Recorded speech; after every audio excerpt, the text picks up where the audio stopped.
여러분, 이제 사람을 우리가 선물이라고 하잖아요. 네, 결혼할 때 남편은 아내에게, 아내는 남편에게 서로 선물이 되었죠. 그리고 아이가 태어나면 또 선물입니다. 그죠? 그리고 직장에서도 또 좋은 동료가 있으면 선물이 되고, 또 좋은 직장 상사가 있어도 선물이 됩니다.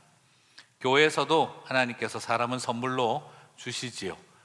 직분자를 또 성도들을 그리고 통해서, 그리고 또한 사역자들을 통해 귀한 선물이 되기도 합니다. 자, 하지만 처음에는 선물이었는데 시간이 흘러가면서 서로 상처와 고통이 돼서 나중에는 저주처럼 여겨질 때도 있지요.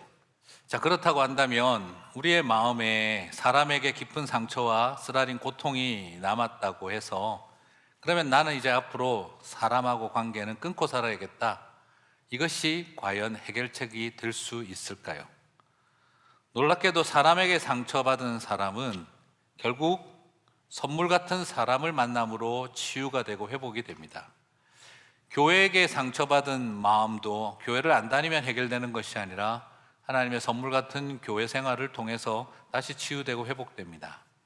많은 경우에 우리는 만남의 실패와 만남의 고통을 통해서 만남을 거부하면 답이 될 거라고 생각을 하지만, 결국 그 만남을 잘 사귀고 가꾸어 가야만 우리가 치유되고 회복되는 것도 보게 되어지죠. 그래서 아주 잘못된 만남이 있었다고 하더라도 온전한 만남을 통해 우리는 더 큰 기쁨을 경험하고 살게 되는 것입니다. 그렇습니다. 목장을나 소그룹 모임을 절대 들어가고 싶지 않은 이유, 나는 다시는 소그룹 활동 안 합니다, 이유의 1등이 사람 때문에. 목장과 소그룹 활동을 하고 싶습니다, 이유는 1등이 사람 때문입니다. 제가 왜 오늘 이런 이야기를 꺼내냐 그러면, 오늘 우리는 한 사람을, 어떤 사람을 만나느냐에 따라 우리의 삶의 대조가 일어나기 때문입니다.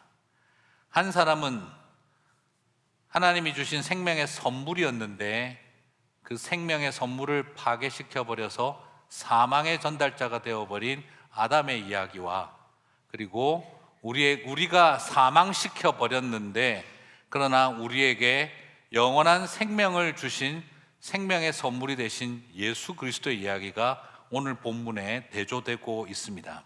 한 사람을 통해 영원한 저주가 임하고, 그렇게 사망이 왕노릇하는 세상에 한 사람을 통해 다시 생명이 왕노릇하는 세상으로 바뀌는 것을 보게 되어집니다. 결국 어떤 한 사람을 만나고 따르느냐에 따라 우리의 삶은 사망이 왕노릇하는 인생인가 생명이 왕노릇하는 삶인가가 구별되고 있는 걸 보게 되기 때문입니다. 자, 그러면 먼저 사망을 준 한 사람, 아담의 이야기를 살펴보도록 하겠습니다. 로마서 5장 12절을 보면은요, 그러므로 한 사람으로 말미암아 죄가 세상에 들어오고 죄로 말미암아 사망이 들어왔나니 이와 같이 모든 사람이 죄를 지었으므로 사망이 모든 사람에게 이르렀느니라. 자, 아담은 분명히 인류의 조상이고, 그죠? 우리 인류에게는 선물과 같은 존재고 하나님이 주신 선물 같은 존재죠. 얼마나 좋아하셨겠습니까? 그래서 보시기에 심히 좋았더라 하셨던, 그렇게 좋았던 아담과 하와였습니다. 그런데 이 아담이 이 한 사람으로 인해서 생명이 망가지면 뭐가 되죠? 죽음이 되는 것과 마찬가지로 그는 생명의 전달자로 이 땅 가운데 왔는데 결국에는 온 인류를 향해 사망의 전달자가 되고 말았다는 거죠. 그래서 12절은 3단 논법으로 설명을 합니다. 첫째, 한 사람으로 말미암아 죄가 세상에 들어왔다. 둘째, 죄로 말미암아 사망이 들어왔다. 셋째, 사망이 모든 사람에게 들어왔다. 사망이 모든 사람에게 이르렀다. 자, 이제 여러분, 이 논리적인 전개를 살펴볼 때 아담은 생명의 선물이 아니라 사망의 통로가 되어 결국 모든 사람이 죄를 짓고 고통과 사망 아래에 신음하게 되었다라고 말하고 있습니다. 문제는 사람만이 아니죠. 온 피조 세계까지 그렇게 되고 말았죠. 그래서 처음에는 프렌드였는데, 친구였는데 나중에는 에너미가 되어버린 것이 아담의 모습입니다. 그래서 요즘은 시작은 프렌드였는데 뒤에는 에너미, 이래서 프레노미라고 한다고 하죠. 지금 어쩌면 아담이 바로 그런 모습이었을런지 모르겠습니다. 그런데 독특한 것은 모든 사람이 아담 때문에 죄인이 되었다, 비커밍으로 말하고 있지도 않고요, 오히려 죄인이다 라고 being으로 설명을 하고 있어요. 12절은 모든 사람이 죄를 지었으므로 라고 표현을 하고 있습니다. 모든 사람이 아담의 죄를 모방하게 됐다, 모든 사람이 죄를 짓게 되었다, 모든 사람이 죄를 짓게 된 것과 같다, 이렇게 표현하지 않고 아담이 죄를 지었는데 뭐라고 말하고 있습니까? 모든 사람이 죄를 같이 지었다라고 돼 있어요. 에이, 나는 안 지었는데, 이런 생각이 드실 수 있는 상황이죠. 아담이 한 짓을 왜 내가 뒤집어 써야 되지 하는 생각이 들기도 합니다. 사실 이것은 굉장히 독특한데요, 여기 쓰여져 있는 죄라는 표현이 sins, 복수형으로 쓰여져 있지 않아요. 아담의 모든 죄들을 말하지 않습니다. 여기서는 오히려 소문자로서 단수형으로 죄를 같이 저질렀다고 해요. 이것은 말 그대로 뭘 뜻하느냐, 원죄에 우리가 동참하다 내지는 원죄를 우리가 저질렀다는 말입니다. 자, 솔직히 그런데 이렇게 이야기를 하면 많은 분들이 받아들이기 어려우실 거예요. 개인주의적인 관점에서, 아니 야가 한 짓이 왜 나의 한 일이냐, 그 사람이 한 행동을 내가 한 행동으로 받아들이느냐, 다르지 않느냐라는 거죠. 여러분, 우리 자신도 솔직히 어떻습니까? 내가 옳다고 소리치고 살아가고 있지만 나지막하게 우리는 알지 않습니까? 내가 죄가 많어 하는 거 말이죠. 우리는 죄의 보편성, 내 안에 숨어있는 죄의 보편성을 직면합니다. 저는 그걸 투명인간이라고 말씀드리고 싶어요. 내 안에 죄의 실체가 있습니다. 그런데 우리는 그걸 투명인간처럼 생각하죠. 절대 남들 눈에 띄지 않게 하고 사람들이 볼 수 있도록 프레젠테이션 해주지 않습니다. 그러나 우리는 나 자신과 불편한 진실에 늘 직면합니다. 내 안에 숨어있는 죄의 투명인간이 내 안에 있는 것, 나랑 늘 따라다니고 있는 투명인간이, 죄의 투명인간이 내 안에 있다는 것을 우리는 잘 알고 있습니다. 죄의 투명인간은 내 컴퓨터 깊숙한 어떤 그곳에, 내 스마트폰 어떤 그곳에, 그리고 내가 사용하고 있는 문자와 내가 전화 돌리고 있는 전화 기록의 그 속에, 그리고 내가 사용하고 있는 카드의 조회 속에 어느 틈에 시커멓게 웃는데 하나도 보이지 않는 순결한 모습처럼 투명하게 숨어있는 투명인간으로 죄의 실체가 내 안에 있다는 것을 우리는 다 알고 있습니다. 그럴 때 우리는 교리적으로 신학적으로 설명하고 말고를 떠나서 내 안에 있는 시커먼 투명인간을 만나게 됩니다. 그때 우리는 알게 되죠. 죄의 보편성이구나 하는 것이죠. 이처럼 아담은 인류의 생명의 기원으로 생명의 선물이었지만 결국 죄와 사망을 전해주는 전달자가 되고 말았습니다. 우리는 그 과거 바꿀 수 없고요, 그리고 지금 주어져 있는 이 현실도 변화시킬 능력이 없습니다. 그렇다면 로마서의 목적은 뭘까요? 이처럼 죄가 온 세상에 들어왔으니, 사망의 권세가 들어왔으니 너희들은 희망이 없다, 이 말을 전해주고 폭로하는 것이 목적이겠습니까? 결코 그게 아닙니다. 죄로 무너진 세상을 폭로하고 이 세상에 사망이 다스리고 있으니 여러분에게는 희망이 없습니다, 오늘 이것을 가르치는 것이 로마서의 목적이 아니에요. 우리에게 이 모든 것을 회복시킬 새로운 한 사람이 오셨다는 겁니다. 다시 선물 같은 한 분이 우리에게 오셨다는 거예요. 그래서 우리에게 사망을 일으킨 한 사람이 아니라 우리가 죽였지만 우리에게 영원한 생명을 허락하신 한 사람이 저와 여러분에게 주어져 있다는 것을 로마서는 말하고 있습니다. 한 사람으로 인해 사망이 왕노릇하게 된 과거를 바꿀 수는 없지만 오늘 이제 우리를 위하여 죽으심으로 생명이 왕노릇하는 새로운 구속사의 터닝 포인트가 일어났다는 것을 로마서는 우리들에게 말해주고 있는 것입니다.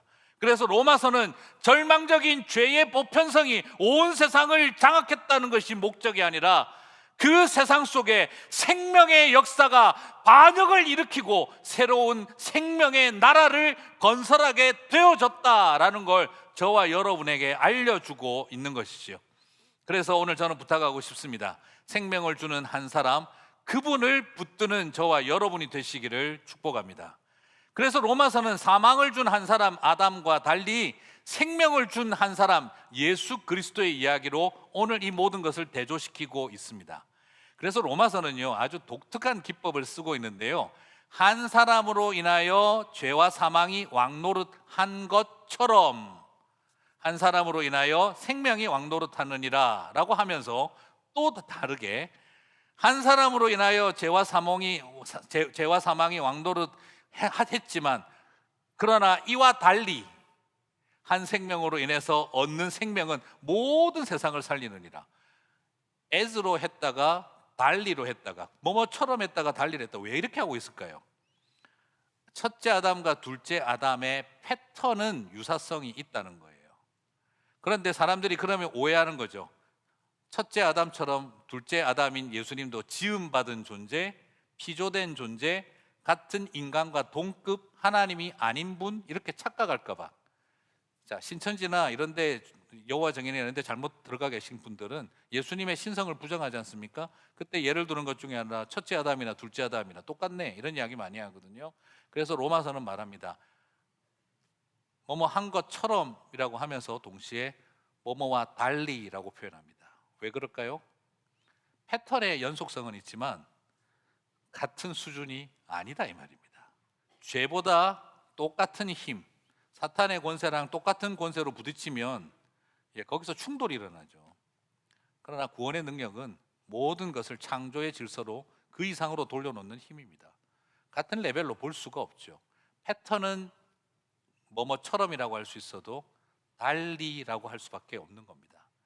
자, 그런 맥락에서 예수 그리스도께서 한 사람으로 인하여 죄가 들어온 것처럼 한 사람으로 인하여 생명이 임했지만 한 사람으로 인하여 사망이 왕노릇하는 것과 달리 한 사람으로 인하여 생명이 왕노릇하는 것은 이와는 수준이 다르다라고 이야기를 하고 있는 겁니다. 자, 5장 15절 17절을 보도록 하겠습니다. 그러나 이 은사는 그 범죄와 같지 아니하나니라고 돼 있죠. 뭐뭐 같이 하면서 이것도 아니하나니라는 말을 계속 로마서는 교차적으로 쓰고 있어요. 동급으로 볼까 봐 오해하지 말라는 뜻이죠. 한 사람의 범죄를 인하여 많은 사람이 죽었은즉 더욱 하나님의 은혜와 또한 한 사람 예수 그리스도의 은혜로 말미암은 선물은 많은 사람에게 더욱 더 넘쳤느니라. 이 사실 더욱 더가 빠져 있다고 해야 되는데 더욱 더 넘쳤느니라 라는 개념입니다. 그 다음 17절 같이 읽어볼까요? 한 사람의 범죄로 말미암아 사망이 그 한 사람을 통하여 왕노릇하였은즉 더욱 은혜와 의의 선물을 넘치게 받는 자들은 한 분 예수 그리스도를 통하여 생명 안에서 왕노릇하리라. 다시 말씀드리면 이것입니다. 똑같은 패턴을 가졌다고 해서 같은 수준이 아니다라는 거예요. 더욱 더 나아가고 있는 거죠. 그리고 이 일은 예수 그리스도를 통해 대조되어졌다라는 겁니다. 한 사람의 죄로 인해 모두가 죄인이 되는 일, 말이 되지 않습니다. 한 사람 때문에 우리 모두가 죄인이라니요, 이건 너무 과합니다 라고 생각을 하는 분들에게 저는 이런 부탁을 드리고 싶어요. 인류의 역사가 쌓아온 모든 죄를 한 사람으로 인해 모두가 용서받는 일은 어떻게 생각하십니까? 모든 시대에 걸쳐 축적된 죄와 죄값에 대해서 값없이 주시는 선물로 모두가 용서받았다는 것이야말로 정말 이해할 수 없는 기적 중에 기적이 아니겠습니까? 라고 말씀드리고 싶은 것입니다.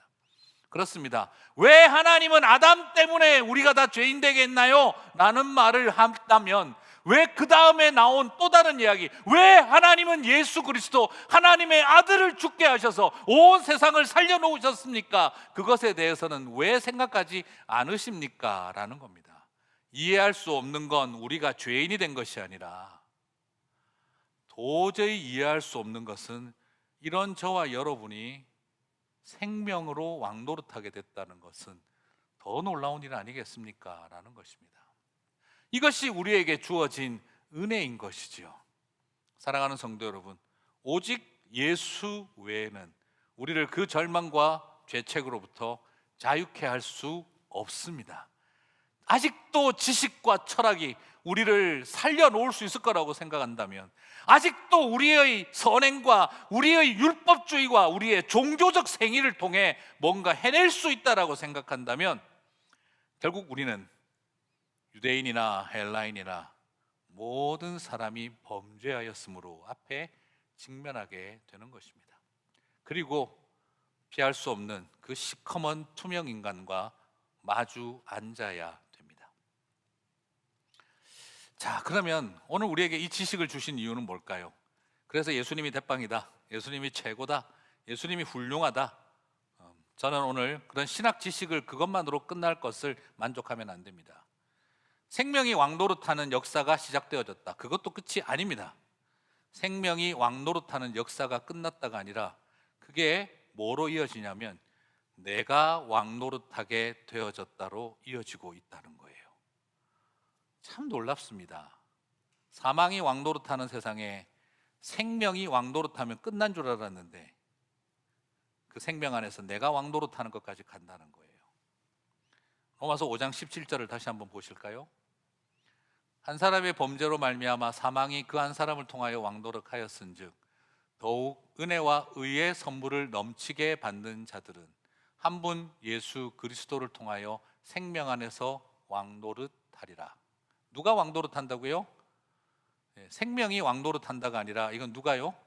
은혜의 선물을 넘치게 받는 자들, 저와 여러분, 예수 그리스도 안에서 그 은혜와 의롭다함을 얻은 사람들은 이제 뭐 하게 된다고요?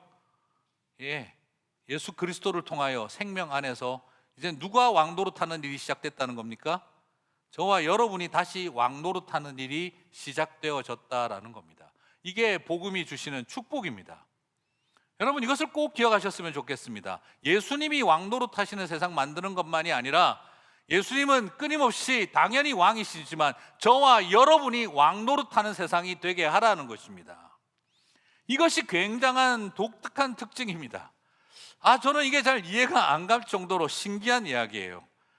죄와 사망과 사탄의 권세가 지배하는 세상에 예수님이 다스리고 생명이 다스리는 세상, 이것만도 가슴 벅찰 일인데 주님은 그 다음 하나 더 나가고 계십니다. 뭐죠? 너희들은 내 노예를 만드는 것이 목적이 아니라, 주인만 바뀌는 것이 아니라 너희들도 주인 되게 하겠다라는 겁니다. 이건 굉장히 파격적이죠.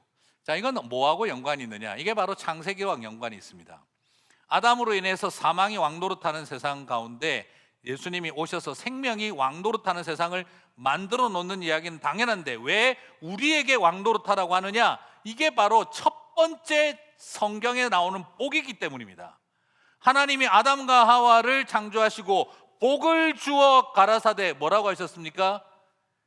자식 많이 낳고 좋은 대학 보내고 시집장가 잘 보내고 돈 많이 벌고 저 푸른 초원 위에 그림 같은 집을 짓고 한평생 살아라, 이렇게 말씀하시지 않았습니다. 복을 주시며 가라사대 뭐라고 하셨죠? 땅을 정복하라 다스리라. 물론 생육하고 번성하여 온 땅에 충만하라 하셨죠. 근데 그 복은 동물하고 똑같이 받은 복입니다. 그게 아닙니다. 땅을 정복하라 다스리라예요. 땅을 정복하라 다스리라, 이건 뭘 말합니까? 왕되라, 사장되라, 대통령되라 이 말입니까? 아닙니다. 이 말의 의미는 그런 의미를 말하는 것이 아닙니다. 하나님 나라의 통치를 실현하는 일에, 하나님의 나라를 확장하는 일을 살아가는 그 복을 받았습니다. 그런데 인간이 죄로 인해서 아담과 하와가 잃어버린 것이 뭡니까? 바로 그 복, 컬처럴 맨데이트, 땅을 정복하고 다스리는 문화 명령을 펼쳐갈 사명을 상실해버린 겁니다. 그 복을 상실했는데 복음이 뭘 회복한다는 거죠? 아담이 잃어버린 그 복을 저와 여러분에게 다시 회복시킨다는 겁니다. 생명이 왕노릇하는 세상에 너희가 왕노릇하라는 겁니다. 이게 뭐냐?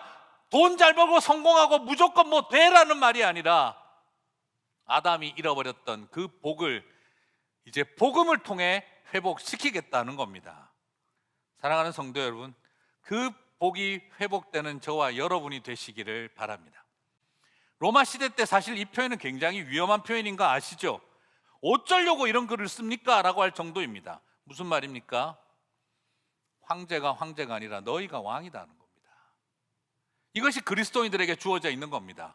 이 로마라는 사회가 너희를 노예로 취급을 했든지 말았든지, 이 로마라는 사회가 너희를 검투사로 몰아갔든지, 너희의 피부 색깔, 인종, 그리고 가진 것, 계급, 이런 것 때문에 어떻게 여긴다 하더라도 너희들은 왕 같은 제사장이다 라고 선언한 것입니다. 너희들의 피부 색깔이 바뀌어야 된다, 너희가 돈이 많아져야 된다, 너희가 갑자기 학벌이 좋아져야 된다, 이런 어떤 것을 말하는 게 아니라 여전히 노예로 있든 뭐로 있든 간에 하나님은 이제 여러분을, 우리를 왕 같은 제사장으로 만드셨다라는 겁니다. 이 노릇 제대로 하라는 겁니다.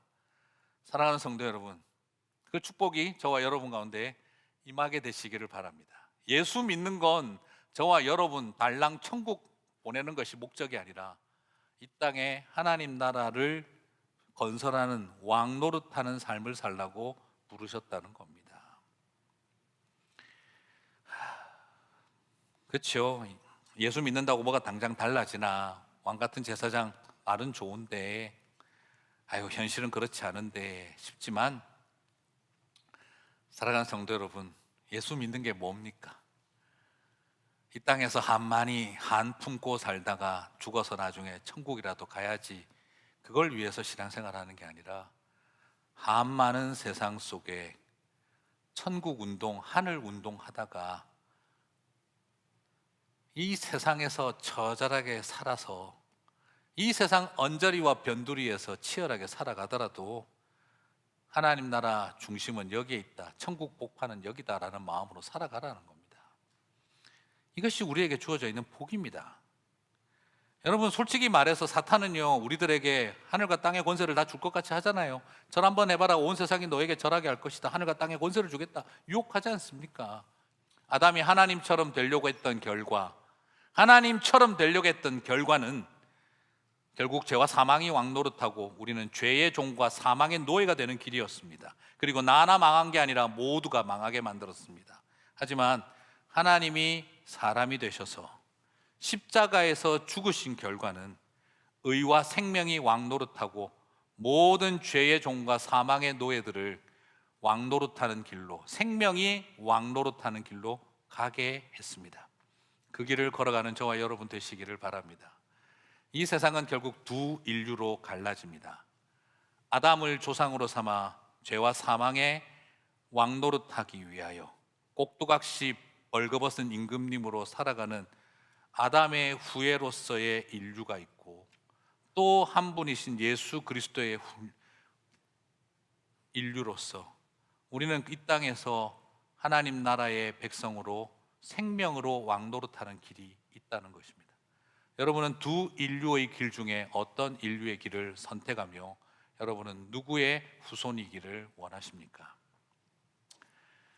말씀을 맺겠습니다. 오늘 뺄셈이라는 책에서 봤는데요, 스위스에서는 아기가 태어나면 주민카드에 그 아이의 그 주민카드에다가 몇 번째 국민인지 일련 번호, 우리 주민번호나 뭐 이런 것처럼 적어준대요. 그리고 이름도 적고 성별도 적고 출생일자도 기재한다고 합니다. 그런데 주민카드에는요, 재산 규모를 적는 칸이 있대요.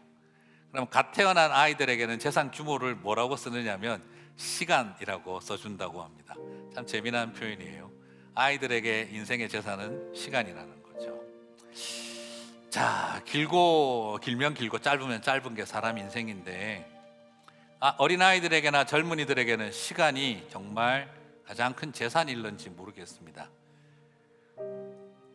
그런데 여러분, 젊은 어린아이나 우리가 어떤 인류, 어떤 조상을 붙들고 가느냐에 따라서 그건 아무 의미가 없어져 버리는 것이 될 수도 있지 않을까요? 이미 다 늦었다고 한다 할지라도 지금 여러분에게는, 우리에게는 태어날 때 가진 시간만 존재하는 게 아니라 우리에게는 영원한 시간, 영원한 생명이 선물로 주어져 있다는 것이죠. 저는 그래서 그 이야기를 드리고 싶습니다. 마르고 닳고 사라지지 않는 저와 여러분의 재산 규모는 영원한 생명, 영원한 시간입니다. 이제 나는 무엇을 바라보고 살아왔고 앞으로 어떻게 살 것인가 하는 문제 앞에 서 있습니다. 시간이라는 재산을 나는 지금까지 어떻게 사용하고 살아왔을까요? 어떤 사람에게 물어봅니다. 왜 그렇게 바쁘게 사세요? 그러자 그분이 대답을 합니다. 소중한 사람과요, 왕처럼 행복하게 살려고 바쁘게 살고 있습니다. 그럼 다시 질문하죠. 언제요? 그러면 그분은 뭐라고 대답할까요? 고민하다가 나중에요. 언젠가요. 참 허무하지 않습니까? 소중한 사람과 왕처럼 행복하게 살기 위해서 바쁘게 사는데 언제 그렇게 사실 거냐고 물어보면 나중에라고 하는 거죠. 제가 ANC 온누리 교회 부목사로 있을 때 그때 집사님 한 분이 저한테 오더니 그 이야기를 하시더라고요. 목사님들이 큰 집 좋은 집에서 살기 어려운 거 아는데 그래도 무리하더라도 큰 집에 가서 사세요 이러시는 거예요. 아니 뭐 그렇게 못해요. 왜 그러세요? 이랬더니 제가 그냥 조그마한 방에서 애들하고 때려 붙어 살면서 나중에 우리 돈 벌어서 큰 집 갖고 바베큐 해먹고 그렇게 살자 이래가지고 그냥 죽을 고생하고 해가지고 돈 모아서 집을 딱 샀더니 애들이 집을 다 떠나더라고요. 그래서 지금 널널한 집에 우리 둘이만 살고 있습니다 그러시더라고요. 그러니까 아무 의미가 없어요 이러시는 거예요. 그래서 나이 들어 작은 집으로 가는 거 부끄러울 거 하나도 없습니다. 젊을 때 그냥 열심히 무리하더라도 애들하고 좋은 추억 쌓고 나중에 그냥 부부 둘이서 작은 집에 살면 되죠 뭐 이러시더라고요. 제가 굉장히 참 약간 충격받았어요. 아 이게 뭘까? 그리고 하시는 말씀이 젊을 때 애들하고 여행 많이 다니십시오. 아이들하고 여행 많이 다니고 사진 많이 찍어 놓으세요. 여행은요 가슴 떨릴 때 하는 거지 나중에 다리 떨릴 때 가는 거 아닙니다 이러시더라고요. 제가 되게 충격적이었어요. 오늘 저와 여러분에게 이런저런 생각을 해봅니다. 나는 시간을 어떻게 보내고 살아가고 있을까? 나에게 주어진 영원한 시간조차 나는 어떻게 사용하고 살고 있을까? 나는 이 영원한 시간을 지금 어떻게 보내고 있을까요? 아담의 길을 그 인류가 되지 마시고 예수 그리스도의 길을 따라가는 인류가 되셨으면 좋겠습니다. 죄의 노예로 죄의 종으로 또 죄짓고 또 죄지으며 살아가는 길에서 우리는 연약한 아담의 후손임을 인정하고 우리의 죄의 실체를 직면하고 다시 예수 그리스도의 후손으로 불러주신 생명 안에서 왕노릇하는 자의 길을 걸어가는 저와 여러분이 되셨으면 좋겠습니다. 남들이 뭐라고 하든지 간에 나는 이제 생명 안에서 왕노릇하는 오직 예수 그리스도만 바라보고 그 길을 걸어가는 하늘 소망 가진 사람 되고 싶습니다. 복음이 주시는 축복입니다. 복음이 주시는 그 축복을 가지고 이 세상 아무리 험하고 힘들다 할지라도 왕같은 제사장으로 살아되어가는 저와 여러분 되시기를 주님의 이름으로 축복합니다.